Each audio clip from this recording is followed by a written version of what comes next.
Bartomeu Muñoz, l'alcalde de Santa Coloma de Gramenet, i el regidor d'Urbanisme surten de l'Ajuntament després de més de 14 hores d'escorcoll a les dependències municipals, escortats per la Guàrdia Civil. Això passava pocs minuts abans de la 1 de la matinada. Els detinguts els han conduït a la caserna de la Guàrdia Civil de Sant Andreu de la Barca, on han passat la nit. Després, els agents policials s'han endut en caixes el material confiscat per la investigació. Bon dia. Va ser el final de la intensa jornada que va viure ahir el cas Pretòria, comandat pel jutge Baltasar Garzón i que va desembocar amb la detenció de 8 persones. A banda de l'alcalde i el regidor d'Urbanisme i un altre càrrec municipal, han dormit a comissaria 2 pesos pesants dels governs de Pujol, 2 empresaris de la construcció i un exdiputat socialista.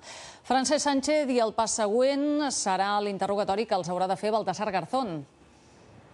Doncs sí, això previsiblement serà divendres, que és quan acaba el termini de 72 hores de detenció. Per això s'hauran de traslladar a Madrid. Se'ls traslladarà previsiblement demà al matí en un furgó policial amb cel·les individualitzades en aquest furgó. Això vol dir, per tant, que encara passaran una segona nit aquí a la caserna de la Guàrdia Civil de Sant Andreu de la Barca. De moment, aquest matí ja han començat a passar els advocats dels 8 detinguts.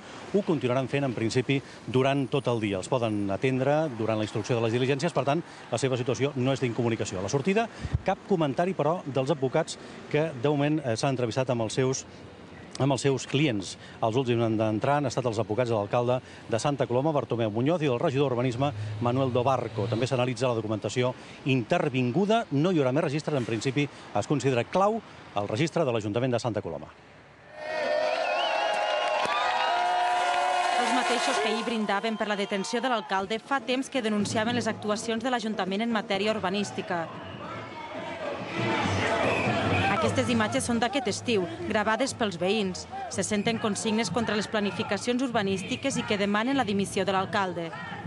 Nosaltres hem presentat al·legacions moltes vegades, hem intervingut al ple, s'han interposat denúncies quan s'han vist actituds flagrants de delicte. Un dels polèmics projectes immobiliaris i que està sota sospita és l'anomenat Cúbics. Aquí preveuen la construcció de 3 edificis de vivendes, una zona comercial, cines i un hotel.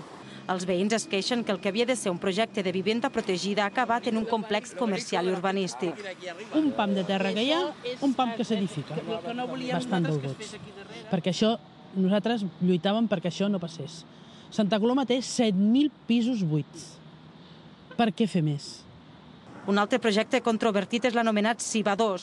Aquí es vol fer una zona comercial, places d'aparcament i una escola bressol. Creemos que esto es también un pelotazo urbanístico. En un primer momento se presentó a concurso, no hubo ninguna empresa constructora que se presentó y, claro, por decreto se le adjudicó a la empresa Gramepar, que es una de las imputadas ahora mismo. Precisament la Guàrdia Civil va estar ahir escorcollant les oficines municipals de Gramepar, buscant documentació dels diferents projectes urbanístics. I el president de la Generalitat, José Montilla, ha fet una declaració institucional en relació amb els casos de suposada corrupció destapats les últimes setmanes, especialment de l'operació d'ahir. Montilla ha dit que entén el desànim que aquestes informacions provoquen a la ciutadania i que cal fer una reflexió sobre com millorar el comportament ètic de les institucions.